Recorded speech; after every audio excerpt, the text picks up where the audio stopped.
Maya's hands were stained purple from the hydrangeas she'd been arranging all morning. The penthouse balcony overlooked the city like a throne, glass towers catching the sunset in shades of amber and rose. She wore a simple black tank top and cargo pants, her apron covered in dirt and water stains.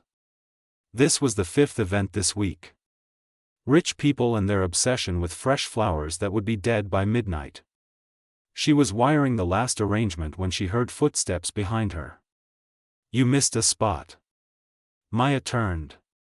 The guy standing there wore a crisp white button-down with the sleeves rolled up, designer jeans that probably cost more than her car payment, and an expression that screamed entitled.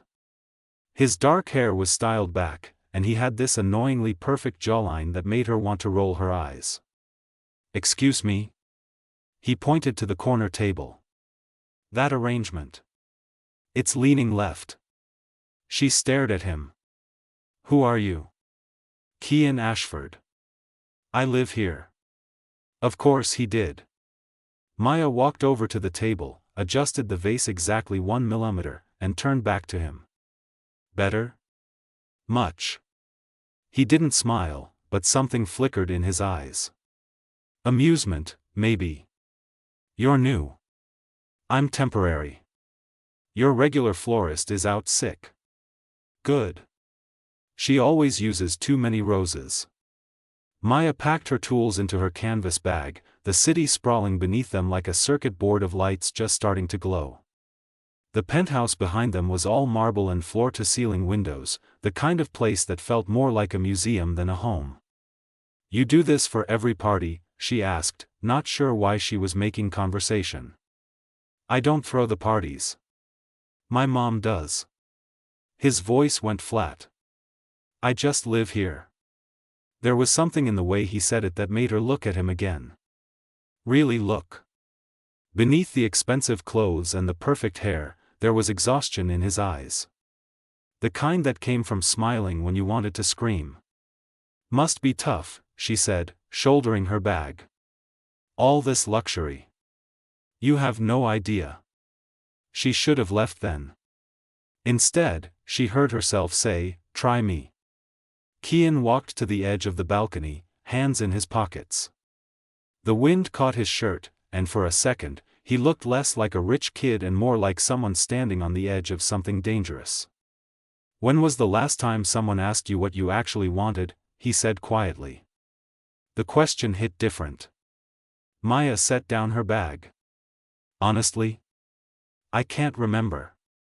He turned to face her, and the city lights reflected in his eyes like stars. "Yeah. Me neither." They stood there as the sky bled from gold to violet, two strangers who suddenly felt less alone. Then his phone buzzed. He pulled it out, and his whole face changed. Went cold. "I have to go," he said, voice tight. "The party's starting." "Right. Of course." He walked toward the glass doors, then stopped. Turned back. "What's your name?" "Maya." "Maya." He said it like he was testing how it felt. "Will you be back?" "If your mom books us again, yeah." "Good." He disappeared inside, and Maya was left standing among the flowers, heart doing this weird stutter thing she absolutely refused to acknowledge. She grabbed her bag and headed for the service elevator, telling herself this meant nothing. But when she got home to her tiny apartment in the warehouse district, she couldn't stop thinking about the way he'd looked at the city. Like it was a cage he couldn't escape. Her phone buzzed at midnight. "Unknown number, this is Kian. Your boss gave me your contact. I need flowers delivered tomorrow. Same place. Just for me this time. Can you come?" Maya stared at the message, thumb hovering over the keyboard. This was a terrible idea. Rich guys didn't text florists at midnight unless they wanted something. And she'd been down this road before. Different guy, same story, same heartbreak. But something about tonight felt different. She typed, "What kind of flowers?" The response came immediately, "Surprise me. But nothing that dies too fast." Maya fell asleep with her phone in her hand, wondering what she was getting herself into. The next morning, she arrived at the penthouse at 10 a.m. with a single arrangement. White orchids and deep blue delphiniums, mixed with silvery eucalyptus. Elegant but wild. Controlled chaos. Kian opened the door himself. He wore a gray hoodie and black joggers, barefoot, hair messy like he'd just woken up. He looked younger this way. More real. You came. You paid up front. Kind of had to. He smiled for the first time, and it completely changed his face. Come in. The penthouse was empty. No party. No people. Just morning light pouring through the massive windows and the faint sound of coffee brewing somewhere. Where's your mom? Maya asked, setting the flowers on the kitchen island. Paris. Won't be back for a week. So you're here alone? Not anymore. The way he said it made her stomach flip. Maya busied herself arranging the flowers in a vase he pulled from a cabinet, hyper-aware of how close he was standing. Why did you really ask me here? She said quietly. Kian leaned against the counter, watching her work. Because last night, you looked at me like I was a person. Not a trust fund. Not a last name. Just me. You are just you. Not in my world. Maya stepped back from the finished arrangement. The flowers looked perfect against the white marble, wild and beautiful and temporary. Well, she said, meeting his eyes. Good thing I'm not from your world. Maybe that's exactly why I can't stop thinking about you. The confession hung in the air between them, dangerous and electric. Maya's heart was racing now, warning bells screaming in her head to leave, to run, to protect herself. Instead, she said, tell me something real. Something you've never told anyone. Kian's expression shifted. Pain crossed his face, quick and sharp. My best friend died 2 years ago. Overdose. Everyone said it was an accident, but I know it wasn't. His voice cracked. And I'm the only one who knows why he did it. The rawness in his confession stole her breath. What happened? He looked at her, and in his eyes, she saw guilt so deep it had roots. I happened. Before she could respond, before she could ask what that meant, his phone rang. He glanced at the screen and his jaw tightened. I have to take this.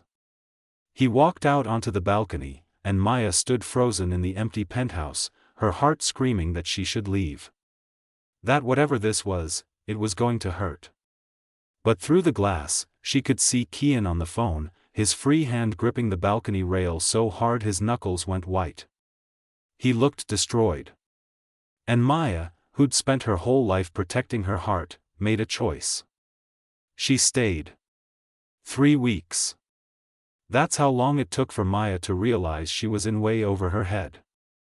Kian started ordering flowers twice a week. Then 3 times. Then he just asked her to come over, no flowers needed. They'd sit on that massive balcony as the sun set, talking about everything and nothing. He told her about growing up in boarding schools while his mom built her empire. She told him about her dad leaving when she was 6, about working 3 jobs to pay for community college.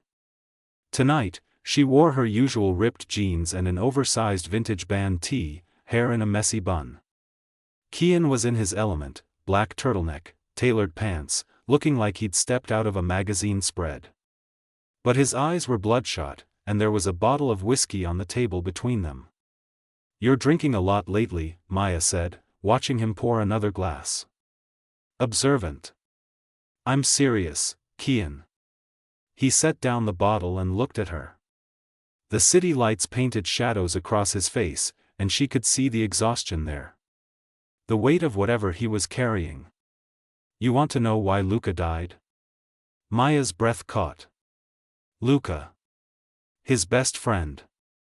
The one he'd mentioned once and never brought up again. Only if you want to tell me. Kian laughed, but it was hollow. I don't want to. But I think I need to. He drained his glass. Luca's family lost everything in a bad investment. My mom's company was behind it. She knew the risks, knew they'd lose their savings, and she did it anyway. That's not your fault. I knew about it. His voice broke.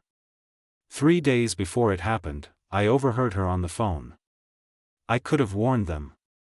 Could have told Luca. But I didn't, because I was scared of what she'd do to me if she found out I betrayed her. Maya felt something crack in her chest. Kian. He called me the night before he died. Asked if I knew anything about his family's finances. If I'd heard any rumors. Kian's hands were shaking now. I lied to him. Told him everything was fine. And the next morning, they found him in his apartment. Pills everywhere. The silence that followed was suffocating. Maya moved closer, took the glass from his hand, set it down. You can't carry that alone. I don't deserve to put it down. That's not how it works. He looked at her then, really looked, and she saw something shift in his expression. Desperation mixed with something that felt like hope. Why are you still here, Maya? Why do you keep coming back? Because I see you, she wanted to say. Because beneath all this money and guilt, you're just someone who needs to be seen. Instead, she said, because you asked me to surprise you with flowers that don't die too fast. And I'm still trying to figure out what that means. Kian reached out, his fingers brushing her cheek so gently it hurt. It means I'm tired of everything in my life being temporary. Including the people. Her heart was hammering against her ribs. This was the moment. The moment she should pull back, protect herself, remember that rich boys don't fall for girls like her. Not really. But then he kissed her. It was soft at first, tentative, like he was afraid she'd disappear. Then deeper, desperate, like he was trying to prove she was real. Maya's hands found his hair, and she kissed him back with everything she'd been holding in for weeks. When they finally broke apart, both breathing hard, Kian rested his forehead against hers. I'm so messed up, he whispered. I know. You should run. Probably. But you won't. Maya pulled back just enough to look at him. Not yet. They spent the rest of the night tangled together on the balcony couch, talking until the sky started to lighten. Kian told her about his childhood, about the loneliness of growing up with everything except what mattered. Maya told him about her dreams of opening her own flower shop, about how she was saving every dollar but it never felt like enough. What would you call it? He asked, playing with her fingers. Something stupid and sentimental. Like, bloom where you're planted or whatever.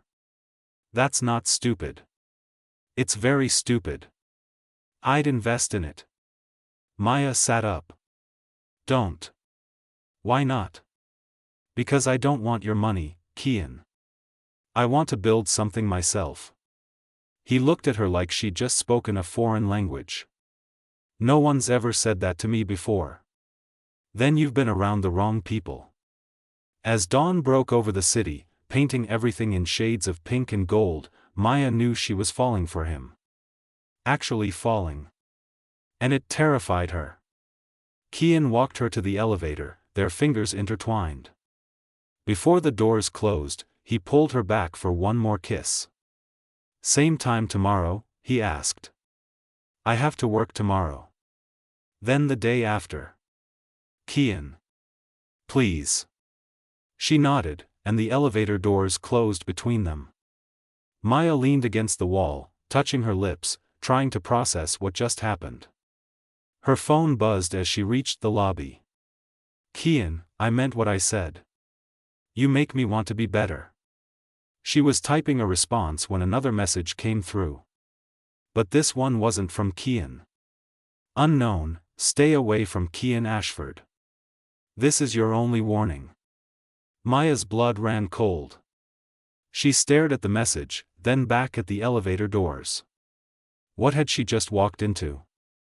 When she got home, there was an envelope taped to her apartment door. No return address. Inside was a single photograph. It was Kian. With a girl. Beautiful, polished, wearing a diamond ring on her left hand. They were smiling at the camera, his arm around her waist. Maya's hands shook as she flipped the photo over. On the back, written in elegant script. His fiancée. Did he forget to mention her? The world tilted. Maya sat down hard on her apartment floor, the photo clutched in her hand, her heart shattering into 1,000 pieces. Her phone rang. Kian's name lit up the screen. She didn't answer. It rang again. And again. Then a text, "Maya, please pick up. I need to hear your voice." Another text, "Did I do something wrong?" Another, "Talk to me." Maya turned off her phone and stared at the photograph until the faces blurred. She'd been so stupid. So incredibly stupid. Rich boys don't fall for girls like her. They just pretend to, until they get bored. But the worst part, the part that made her want to scream, was that she'd actually believed him. Believed that she was different. That he was different. That what they had was real. Maya didn't sleep that night. When morning came, she made a decision. She blocked Kian's number, called her boss, and requested to never be assigned to the Ashford penthouse again. It was over before it really began. Or so she thought. Because 3 days later, Kian showed up at her apartment at 2 a.m., soaking wet from the rain, looking absolutely destroyed. And when she opened the door, the first thing he said was, "Let me explain. Please. It's not what you think." Maya wanted to slam the door in his face. Instead, she heard herself say, "You have 5 minutes." Kian stood in her doorway dripping rainwater onto the cheap linoleum, his expensive clothes completely soaked, hair plastered to his forehead. He looked nothing like the polished boy from the penthouse. He looked wrecked. "Talk," Maya said, arms crossed over her vintage Nirvana sleep shirt. "Isabel. The girl in the photo. We were engaged."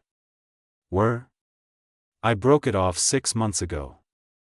He ran a hand through his wet hair. "Our families arranged it when we were kids. Business merger disguised as a romance. I went along with it because that's what I always did. Whatever my mom wanted. Why should I believe you?" "Because I have the court documents from when I returned the ring." He pulled out his phone, water dripping from the screen. "Because I can show you the emails where I told her and both our families it was over." "Because, Maya, I wouldn't do that to you." She wanted to believe him. God, she wanted to believe him so badly it physically hurt. "Who sent me that photo?" His jaw tightened. "Probably my mother. Or Isabel. Or both. They've been trying to get me back in line for months." "Back in line?" "I've been refusing to join the family business. Refusing to marry Isabel. Refusing to be who they want me to be." He took a step closer. "Meeting you was the first time I felt like I could actually be myself." Maya's resolve was cracking. "This is insane, Kian. Your world and mine, they don't mix. I don't care about my world. I care about you. You don't even know me. I know you take your coffee with oat milk and cinnamon. I know you hum when you're arranging flowers. I know you're scared of heights but you still stood on my balcony because you didn't want me to be alone." His voice broke. "I know that 3 weeks ago, I was planning my exit from this life. Permanently. And then you showed up with those flowers and looked at me like I mattered." The confession hit her like a physical blow. "Kian. I'm not asking you to fix me. I'm just asking you to let me try to be better. With you." Maya felt tears burning behind her eyes. This was a mistake. This whole thing was a beautiful, tragic mistake. But she stepped aside and let him in anyway. Kian sat on her worn couch, looking completely out of place among her thrift store furniture and second-hand everything. She threw him a towel, and he dried his hair while she made tea in her tiny kitchen. "So what happens now?" she asked, handing him a chipped mug. "I don't know. I've never done this before." "Done what?" "Chosen something for myself." They talked until sunrise, and by the time the first light crept through her windows, Maya had made a decision. A stupid, reckless, completely insane decision. She was going to give this a real chance. The next 2 months were the best of Maya's life. Kian showed her a version of himself that no one else got to see. The guy who laughed at stupid memes, who couldn't cook to save his life but tried anyway, who fell asleep during movies and denied it every time. They kept it secret. Her apartment became their sanctuary. No photographers, no society pages, no judgment. Just them. But secrets have a way of destroying things from the inside out. Maya was at her day job at the flower market, inventory spreadsheet open on her ancient laptop, when her phone rang. Unknown number. "Hello? Is this Maya Florist?" A woman's voice. Professional. Cold. "Who's asking?" "My name is Victoria Ashford. I believe you've been spending time with my son." Maya's heart stopped. "I don't know what you're talking about." "Please. I have photographs. Time stamps. Security footage from your building." A pause. "I'm not calling to threaten you, Miss Florist. I'm calling to make you an offer. I'm not interested. $200,000. Cash. All you have to do is walk away." The number hit like a slap. 200,000. That was her flower shop. Her dream. Everything she'd been working toward. "You're trying to buy me off." "I'm trying to save you both a lot of pain." Victoria's voice was almost gentle. "My son is fragile, Miss Florist. More than you realize. His last relationship ended in tragedy, and I won't let that happen again." "What are you talking about? He didn't tell you about Luca's sister?" Maya's blood went cold. "What about her?" "They dated. Right before Luca died. Kian broke her heart rather spectacularly, and some people believe that contributed to Luca's state of mind before he took his own life." "You're lying." "Am I?" "Ask him yourself. Ask him about Sophia. Ask him why she had to leave the country to escape the scandal." The line went dead. Maya sat there in the market surrounded by flowers, the smell of roses and lilies suddenly making her nauseous. Her hands were shaking as she pulled up her messages with Kian. "Maya, who's Sophia?" 3 dots appeared immediately. Then disappeared. Then appeared again. Finally, "Where did you hear that name?" "Maya, your mother just called me." "Tell me the truth. Now." "Kian, I'm coming over." "Maya, no. Text me. I want it in writing." A long pause. Then.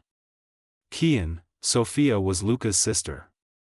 We dated for a few months. It ended badly. I was cruel. Said things I can't take back. She spiraled after that, and when Luca died, she blamed herself for not seeing the signs. For being too caught up in her own pain." "Maya, did your mother pay her to leave too?" "Kian, Maya, please let me explain in person." "Maya, did she?" "Kian, yes." Maya felt sick. "How much?" "Kian, $500,000. The number blurred on her screen. "And you let her?" "Kian, I was a different person then. I didn't know how to stand up to her." "Maya, and now?" "She just offered me $200K. Should I take it? Is that what I'm worth to your family?" Her phone rang instantly. She declined the call. It rang again. Again. Her phone started blowing up with texts. Kian, Maya please. Kian, don't do this. Kian, I'm not that person anymore. Kian, you're not Sophia. Kian, you're everything. Kian, please. Maya turned off her phone. She sat there in the flower market as customers came and went, as the sun tracked across the sky, as her whole world rearranged itself into a shape she didn't recognize. That night, she showed up at the penthouse. The doorman tried to stop her, but she pushed past him into the elevator. When the doors opened, Kian was standing there like he'd been waiting. He looked terrible. Eyes red, face drawn, wearing the same clothes from yesterday. Maya. I need to know something, she said, voice steady despite the chaos in her chest. And I need you to be completely honest. Anything. Did you know your mother was going to call me? He hesitated. Just for a second. But it was enough. You did, Maya whispered. You knew. She told me she was going to reach out. I told her not to. I swear I told her not to. But you didn't warn me. Didn't give me a heads up that she might try to buy me off like I'm some kind of problem to be solved. I thought I could handle her. I'm not something you handle, Kian. Her voice cracked. I'm not a business deal or a family scandal. I'm a person. And I deserve to know. You're right.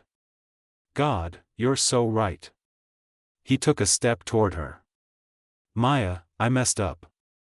But please don't let her win. Don't let her destroy this. She's not destroying anything. Maya's voice went quiet. You already did that when you decided I couldn't be trusted with the truth. That's not fair. Fair? She laughed, bitter. Nothing about this is fair. Your mother offered me enough money to change my entire life. Do you know what I could do with $200,000? So take it. His voice was sharp now. Challenging. If that's what you want, take the money and leave. The words hung between them like a dare. Is that what you think of me? Maya asked. That I'm just like everyone else in your life? That everything has a price? No. I think you're the only real thing I've ever had. And I think I'm about to lose you anyway, so what does it matter? They stared at each other across the expanse of marble and glass, two people from different worlds who'd collided and created something beautiful and broken. Maya pulled out her phone. Turned it on. Found the message from Victoria Ashford's assistant with wire transfer instructions. What are you doing? Kian's voice was hoarse. She typed out a response, keep your money.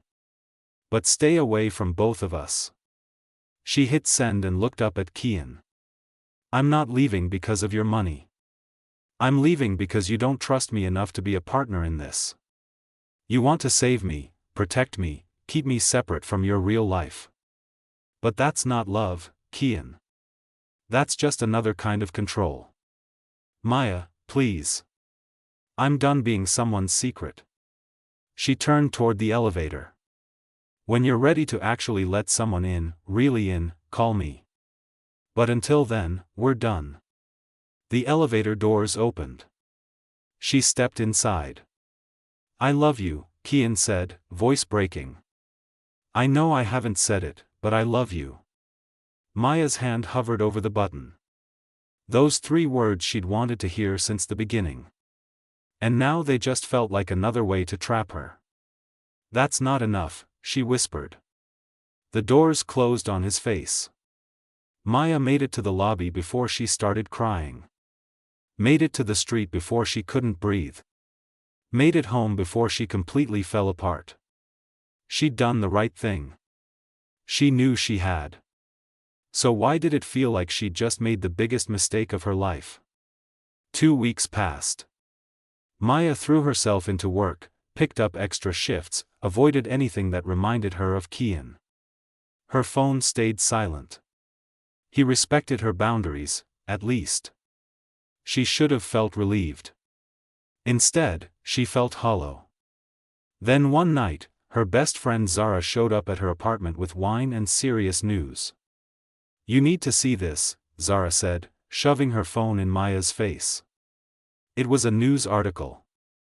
Ashford Heir exposes family corruption in shocking testimony. Maya's hands shook as she read. Kian had gone to the authorities. Testified against his own mother's company. Revealed everything about the investment scheme that had destroyed Luca's family and countless others. The article included a quote from him. "I've spent my whole life protecting the wrong people. That ends now. Whatever consequences I face, I deserve them. But the families who lost everything deserve justice more than I deserve comfort." At the bottom of the article was a note: Kian Ashford was unavailable for further comment and is rumored to have cut all financial ties with his family. Maya stared at the screen, her heart in her throat. "He blew up his entire life," Zara said softly. "For what? Principles? Justice? No," Maya thought. "For a chance to be someone worth loving." Her phone buzzed. After 2 weeks of silence, Kian's name appeared on the screen. "I'm outside. I know I don't deserve it, but can we talk?" Kian stood outside her building in a plain black hoodie and jeans, no designer labels in sight. His face was thinner, shadows under his eyes deeper. He looked like someone who hadn't slept in weeks. Maya walked down to meet him instead of buzzing him up. The night air was cold, and she wrapped her cardigan tighter around herself. "You testified," she said. "I did." "Your mother?" "Under investigation. The company's frozen. Her assets are locked." He shoved his hands in his pockets. "I'm officially broke. Cut off from the trust fund. Living in a studio apartment in Queens." "Queens? Turns out that's all I can afford when you have no money and no job experience." A bitter smile. "Humbling, actually." They stood on the sidewalk as people passed by, just 2 more strangers in the city. "Why did you do it?" Maya asked quietly. "Because you were right. About everything." He looked at her, and she saw something different in his eyes. Something clear.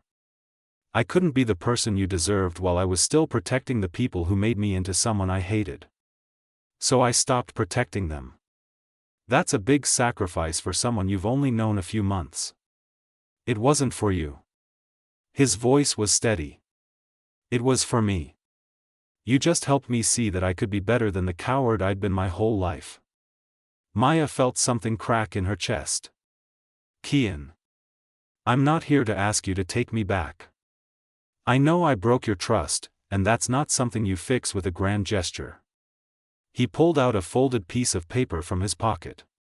"I'm here to give you this." She unfolded it. It was a check. Made out to her. For $200,000. "What is this?" "The money my mother offered you. I took it from her account before everything got frozen. Technically legal since she'd already authorized the transfer. Morally gray as hell." He met her eyes. "I want you to have it." Maya stared at the check, then at him. "I don't want your money. It's not mine. It's yours. She offered it to you, and you earned it by putting up with me and my family's garbage." His voice was fierce now. "Take it.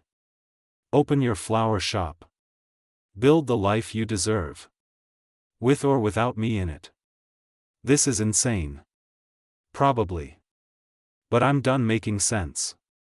Making sense is what kept me trapped for 25 years. Maya looked at the check in her hands. Her dream. Right there. Everything she'd been working toward. "If I take this, what do you get?" "The knowledge that something good came from all that blood money." She folded the check carefully and handed it back. "No. Maya. I'm not taking it because it came from her. Because it's still about her, about your family, about money solving problems." She stepped closer.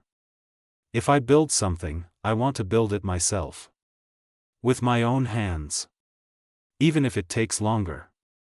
Kian looked at her like she'd just performed a miracle. You're incredible. I'm stubborn. That too. They stood there, the city moving around them, two people trying to figure out how to move forward. I got a job, Kian said suddenly. At a coffee shop in Astoria. I'm terrible at it.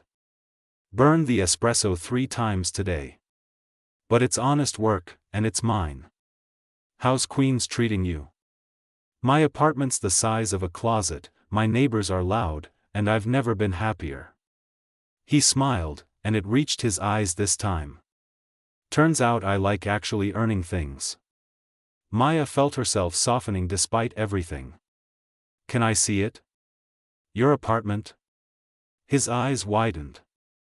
Really? I want to see who you are now. Without the penthouse and the view and all the things that made you feel trapped. They took the subway to Queens, cramped against strangers, holding the same pole. Kian's apartment was exactly what he'd described. Tiny. Barely furnished. But the walls were covered in photographs he'd taken. Black and white shots of the city, of people, of moments that mattered. I didn't know you were into photography, Maya said, studying a shot of an old woman feeding pigeons in the park. I wasn't. But I had a lot of time to think after you left, and I realized I'd never actually pursued anything I enjoyed. Just did what was expected. He stood beside her. These are all from the past 2 weeks. My therapist suggested finding a creative outlet. You're in therapy? Twice a week. Turns out I have a lot to unpack. Maya turned to face him. You're different. I'm trying to be. No. You are. She touched his face, and he leaned into her palm like he'd been starving for contact. This version of you. The broke barista with the tiny apartment and the therapy appointments. This is real. Does that mean you forgive me? Maya pulled her hand back.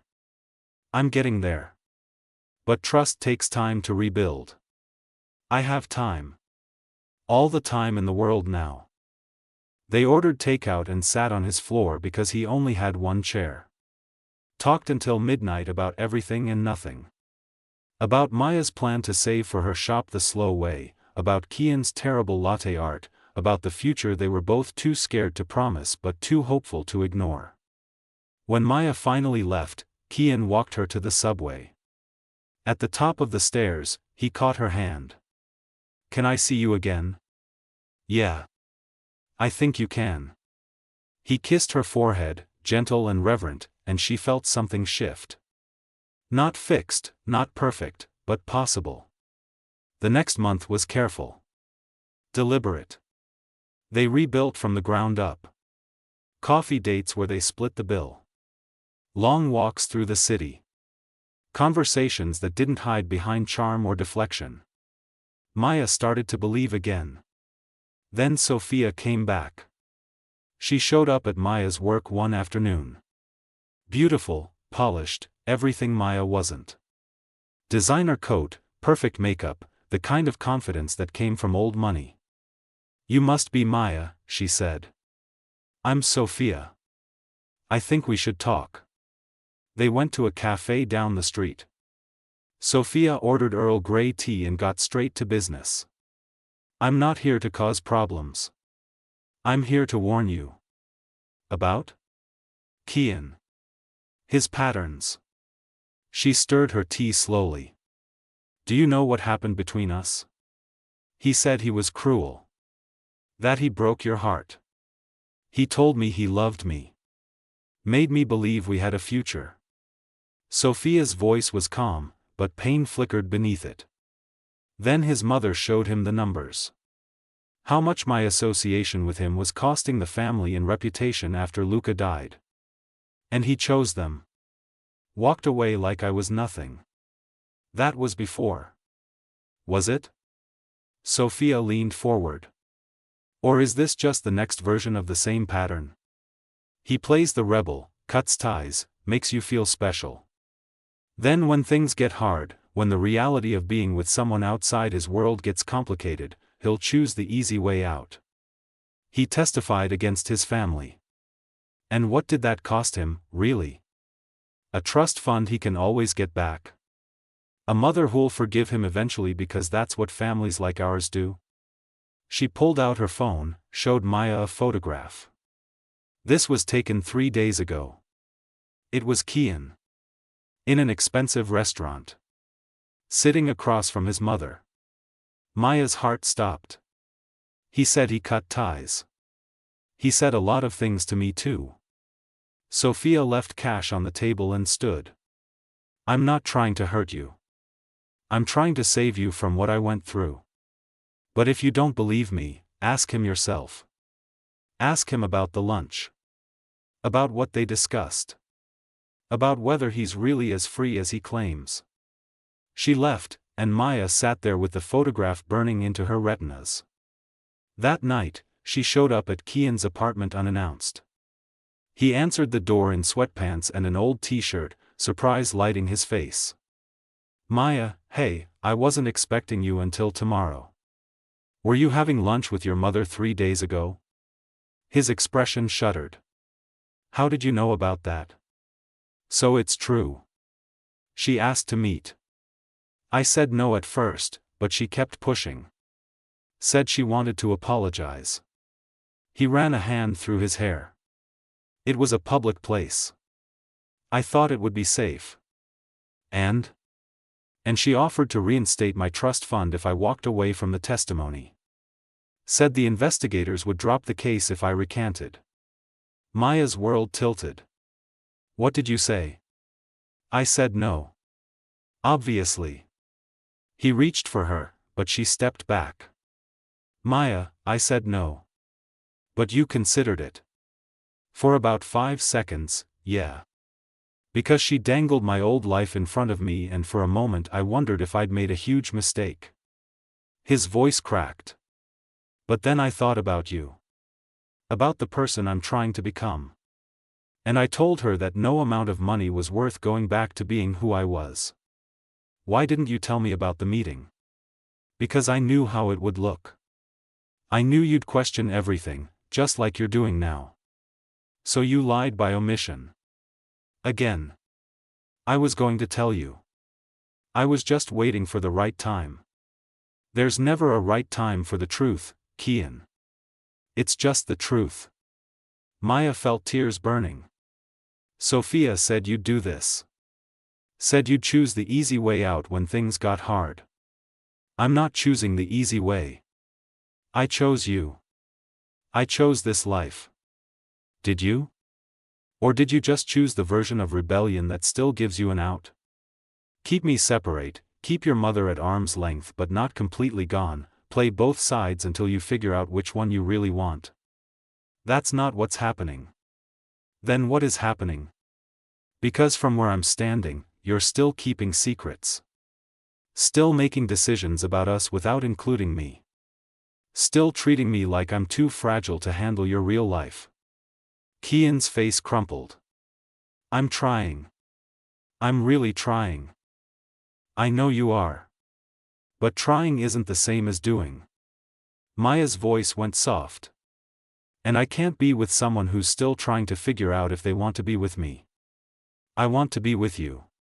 God, Maya, you're all I want. Then prove it. No more secret meetings. No more decisions made alone. No more protecting me from your truth because you're scared I'll leave. She met his eyes. Be all in, or let me go. The silence stretched between them, heavy with everything unsaid. Finally, Kian spoke. There's something else. Maya's stomach dropped. What? The testimony. The investigators want me to wear a wire. Get my mother to confess to more than just the investment fraud. They think she's been running schemes for years, and I'm the only one who can get close enough to make her talk. That's dangerous. It's necessary. It's also a choice. One you're making without asking how I feel about you, potentially putting yourself in danger. I was going to tell you. When? After you'd already agreed to do it? His silence was answer enough. Maya felt something inside her break. Not the dramatic shattering of part 2, but something quieter. More final. I can't do this, she whispered. I can't keep fighting to be let in when you keep shutting me out. Maya, please. I love you. The words came out broken. I love you so much it terrifies me. But love isn't enough if you can't trust me to be your partner in all of it. The good, the bad, the dangerous. All of it. She walked to the door. Kian didn't try to stop her this time. If you do this wire thing, she said without turning around, if you risk your life without even talking to me about it first, then I'll know where I really stand. And if I don't do it? If I walk away from the whole thing? Maya turned back.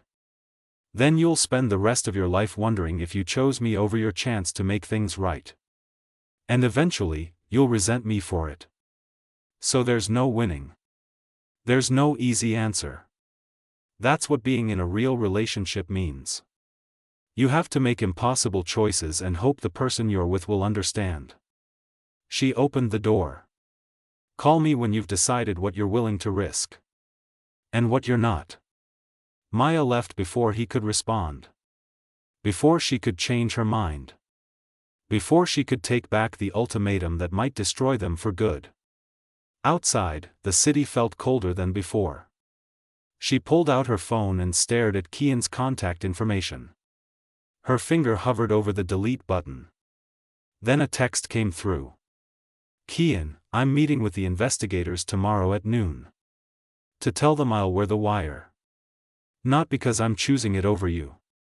But because I can't be the person you deserve if I don't finish what I started. I understand if that's not good enough. I understand if I've already lost you. But I need you to know that every choice I make from here on out, you're the first person I think about. Even when I don't make the choice you'd want me to make. Maya read it 3 times. Then typed, where's the meeting? Kian, why? Maya, because if you're going to do this, I'm coming with you. Partners make decisions together, remember? The 3 dots appeared. Disappeared. Appeared again. Kian, I don't deserve you. Maya, probably not. But you're stuck with me anyway. She took the subway back to Queens. When Kian opened his door, she walked straight into his arms. We're going to fight about this, she said against his chest. I know. And I'm going to be terrified the entire time you're wearing that wire. I know. And if you die doing this, I'm going to kill you. He laughed, the sound broken and relieved. Deal. They stood there holding each other, 2 people who'd chosen the hard way forward instead of the easy way out. Tomorrow at noon, Maya said. We face this together. Together, Kian agreed. But neither of them knew that by noon tomorrow, everything would change again. Because Sophia hadn't just shown Maya that photograph to warn her. She'd shown Maya that photograph to make sure Maya would push Kian toward the wire. And Victoria Ashford had been counting on exactly that. The FBI field office smelled like burnt coffee and desperation.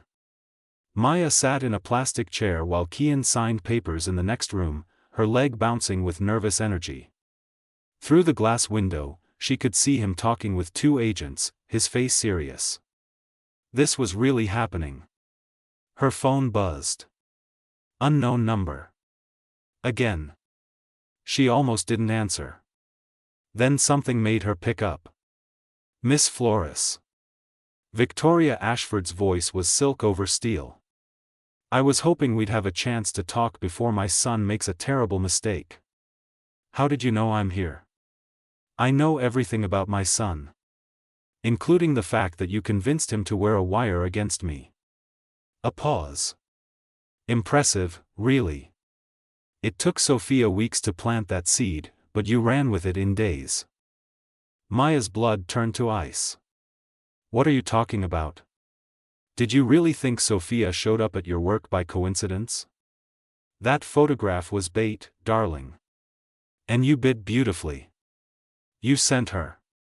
I needed Kian to feel backed into a corner. To make a choice that would prove his loyalty one way or another. Victoria's voice was almost gentle. If he chose the wire, I'd know he was truly lost to me.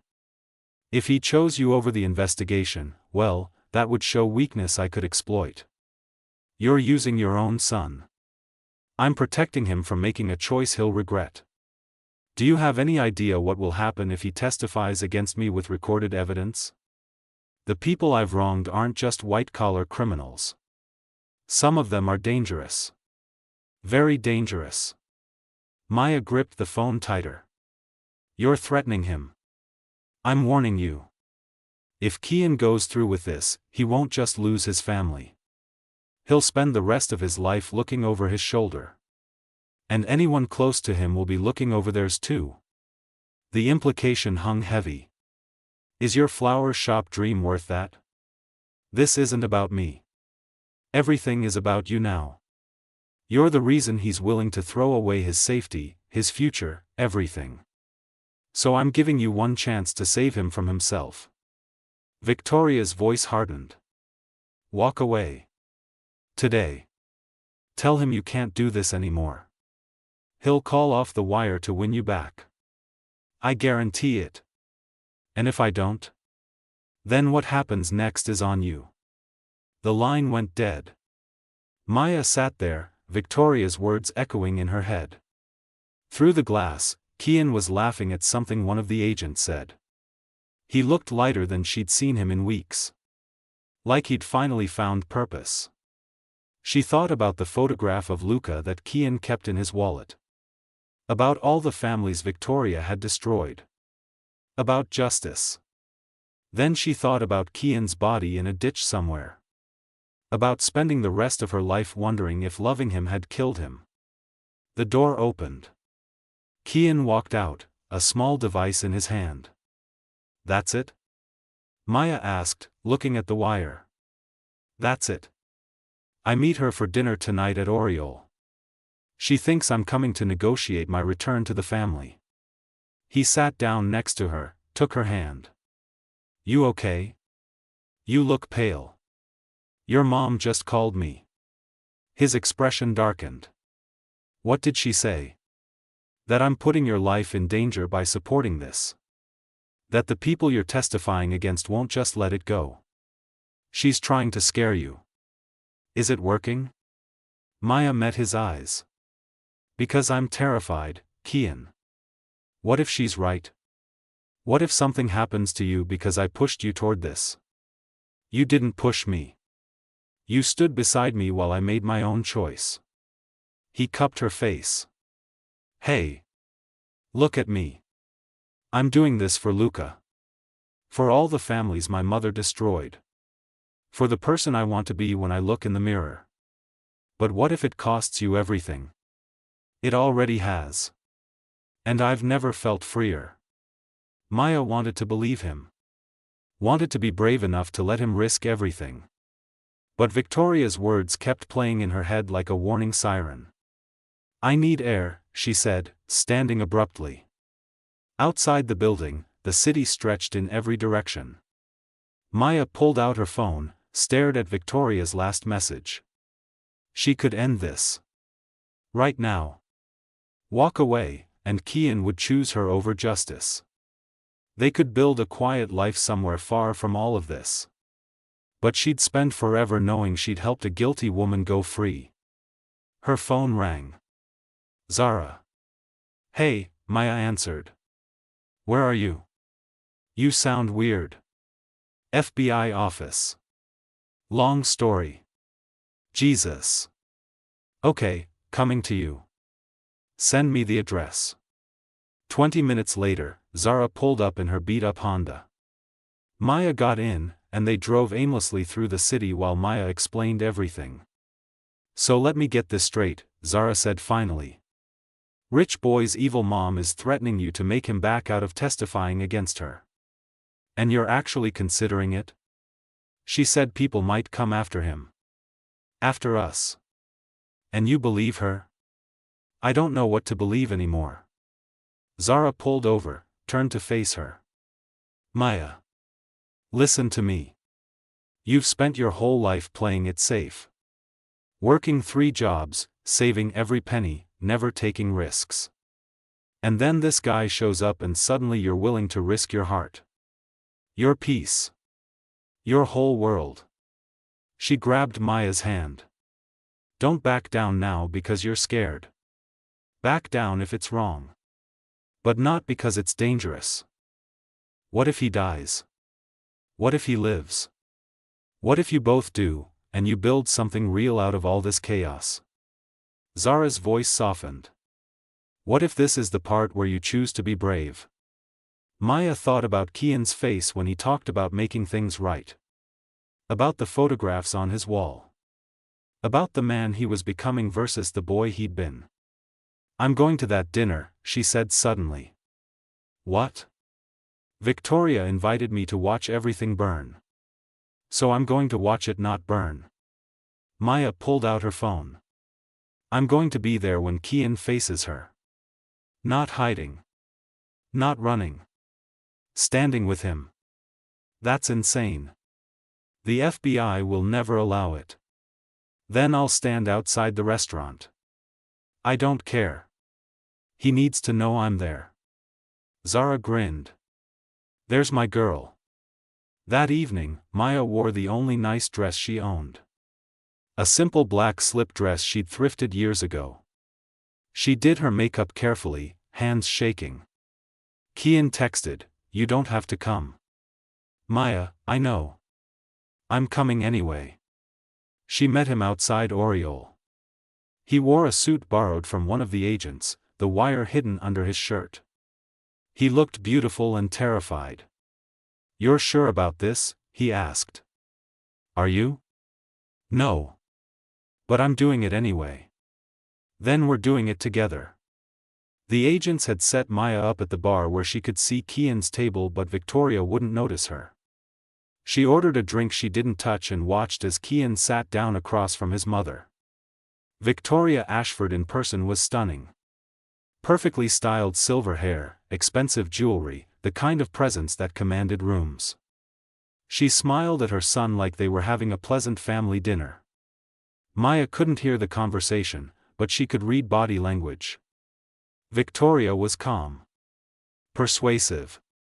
Kian was tense. Defensive. Then Victoria reached across the table, touched Kian's hand, and said something that made his face go white. Maya's phone buzzed. Kian, she knows about the wire. Maya's heart stopped.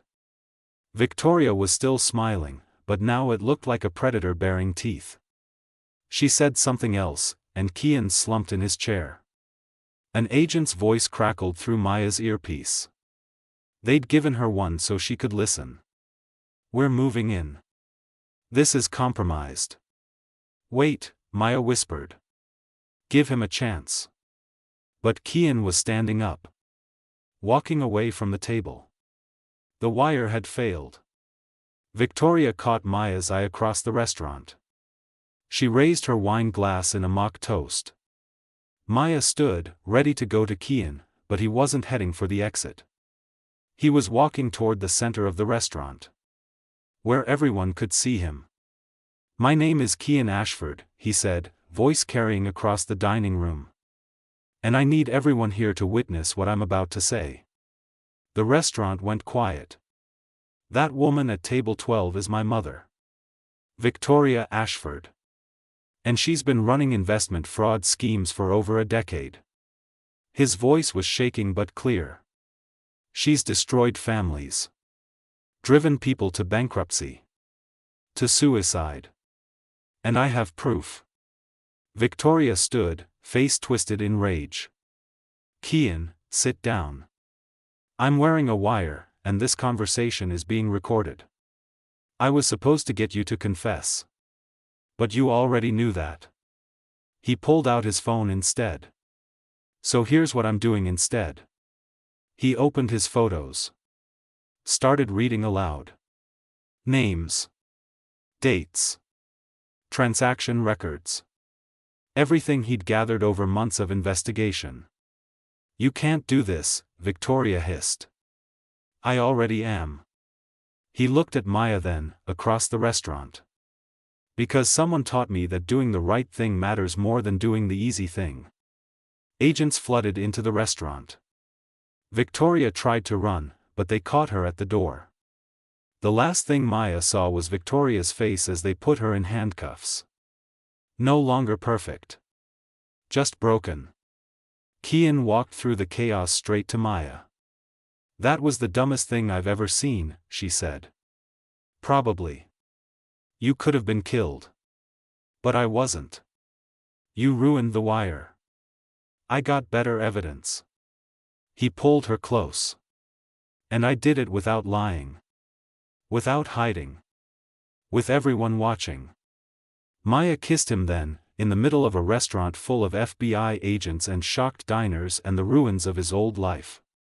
When they finally broke apart, he was crying. It's over, he whispered. It's finally over. No, Maya said, touching his face. It's finally starting. 6 months later, Maya stood in her new flower shop. It was tiny, squeezed between a bodega and a laundromat in Astoria. The sign outside read, Wild Bloom, in letters Kian had painted himself. He came in through the back door, coffee in hand, smelling like the espresso machine from the cafe 2 doors down where he still worked part-time.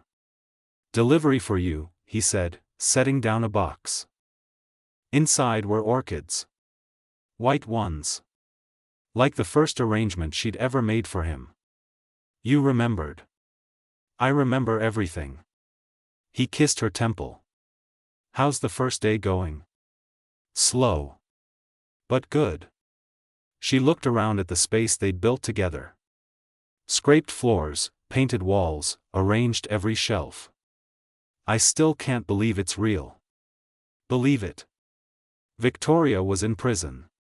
The investigation had uncovered years of fraud, and she'd been sentenced to 15 years. Kian had testified at her trial, and she hadn't looked at him once. Sophia had sent an apology letter last month. She'd been manipulated too, she said. Hoped they could forgive her someday. Kian had gotten a job at a photography studio. His therapist said he was doing well. Most days, he believed it. They'd moved in together. A small apartment above a restaurant in Queens. It smelled like garlic and basil, and they could hear their neighbors fighting through the walls, and it was perfect. I got an email from Luca's parents today, Kian said quietly. Maya turned. What did they say? That they forgive me. That watching me testify helped them find closure. His voice cracked. They invited us to dinner next week. Do you want to go? I'm terrified.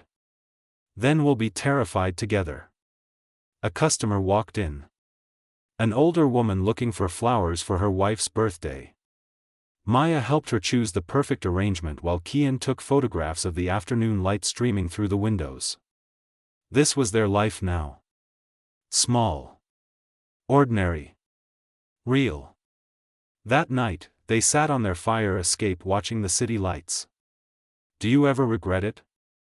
Maya asked. Everything you gave up? Kian thought about it. I regret the time it took me to get here. I regret the people I hurt along the way. But this? He gestured at their neighborhood, their tiny apartment, their beautifully ordinary life. I wouldn't trade this for anything. Not even the penthouse. Especially not the penthouse. He pulled her closer. That place was a prison. This is freedom. Maya rested her head on his shoulder, watching the city that had brought them together and torn them apart and rebuilt them into something stronger. I love you, she said. I love you too. They sat there until the stars came out. Two people who'd chosen each other over everything else. Over money. Over safety. Over the easy way out. And in the morning, they'd wake up and choose each other again. The end.